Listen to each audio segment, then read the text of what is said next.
It's always so entertaining to me when I see old people popping back up, especially after going through such a huge transformation that I have gone through within this last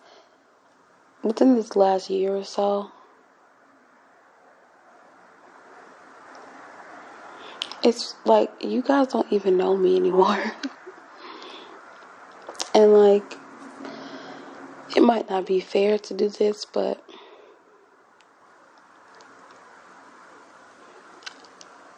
I almost don't even want to like even entertain it, because it's like you're not a person. Like, the energy that you give was bad for me when I was bad. So how much more toxic and bad would it actually be for me now that I am in a place of healing and seeking out righteousness and, working out my salvation with fear and trembling? A lot of these people were contrarians and naysayers of me before I even knew who I was. Like, how much more discourse could you plant now that I do know who I am? How much more intimidated could you be now that I do have an idea of God's plan and purpose for me?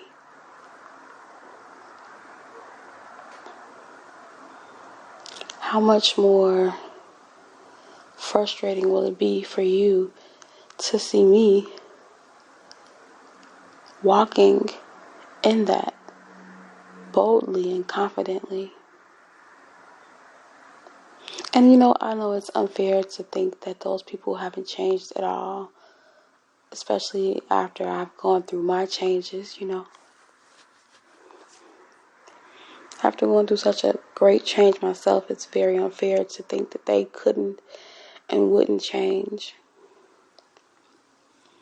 And I don't even know if that's really the issue of if they changed or not, or even if they need to. It's just more so of if I care enough to allow it back into my atmosphere.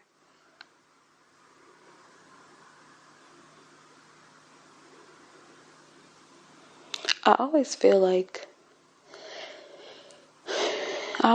people pop back up to see if you're still boundaryless, or if you're still docile, or what has changed with you. And being that my whole life has literally changed, I'm protective of that. Yes, I have a podcast. Yes, I have a YouTube. Yes, I do share these intimate things, but I do it in my own timing. I do it in my own way.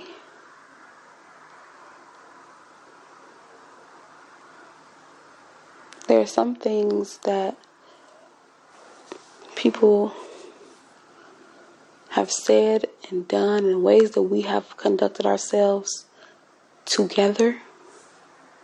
Like, not just them, but also the way I've conducted myself with them, that just spread so much toxicity that it's like, what would be the benefit of me re-entering or reintroducing this person who I've had so much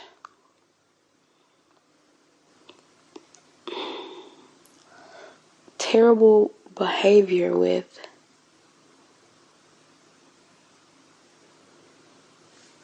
There's one guy who, we were very cool at one point, but we always had this very volatile, relationship where we talked to each other crazy. And yes, we were still friends, and it was just our thing. Looking back at it, it's very cringe, and I can't even believe that I used to speak that way, and that I would let anyone willingly and knowingly and intentionally speak to me like that and allow it. But like I said, You live, you learn. But it's like,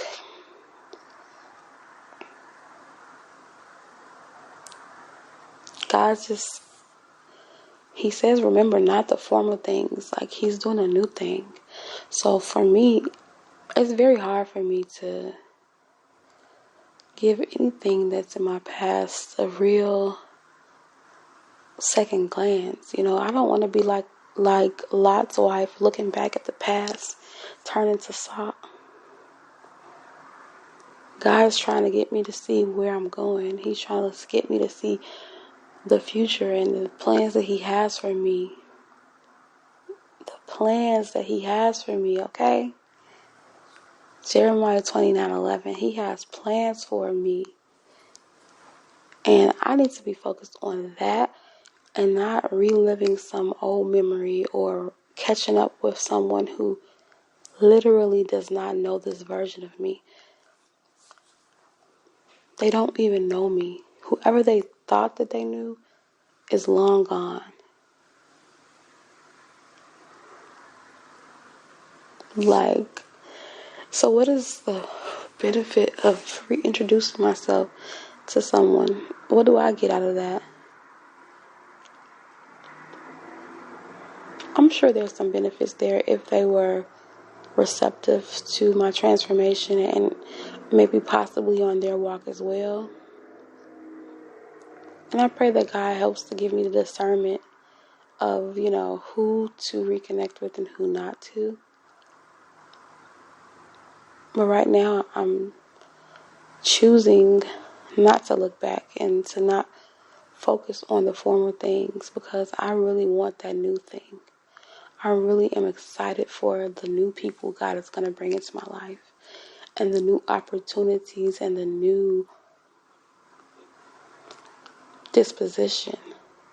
I don't want to have to explain my way out of a box that these people have put me in the past. Some people from your past only see you in that way. They have a hard time in really acknowledging and seeing you in any other way but the way that they met you as. My change has been so drastic.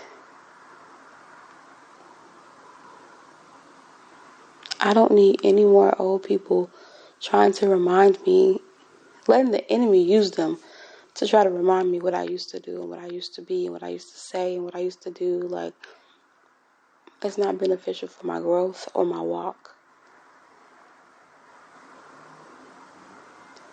So it's no hard feelings. It's really not. It's no hard feelings to anybody from my past who has reached out to me in a very calm and loving way. And I've tried to reciprocate that love as well. But our time has passed, and I think it speaks volumes about who I am as a person that people, hopefully with good intentions and a change of heart, are still interested in trying to mend those fences. But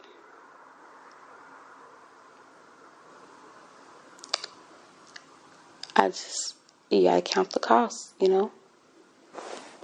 Gotta count the costs. I did a really good job, and with the extreme help of the Holy Spirit, of trying to cleanse my life of toxicity, of unhealthy relationships, of, boundaryless interactions. And it'd be silly for me to re-invite some fresh ones in, That's just my opinion. I pray to God that it all works out, and that they're doing well and that they find peace and that they find the Lord. And maybe one day I can help be a catalyst to that. Maybe one day they'll have to watch from the outside of the, circle just to see the mighty woman of God that I am slowly turning into. And they can say, oh, I knew her. We used to curse each other out. We used to curse each other out all the time. Now look at her. She's a mighty woman of God. She's bringing people to the kingdom. She doesn't even curse anymore. She's a married woman. She's a servant. Like, man, I'm not going to look anything like what they knew. So, sometimes it's best to let people just watch from outside the club, you know?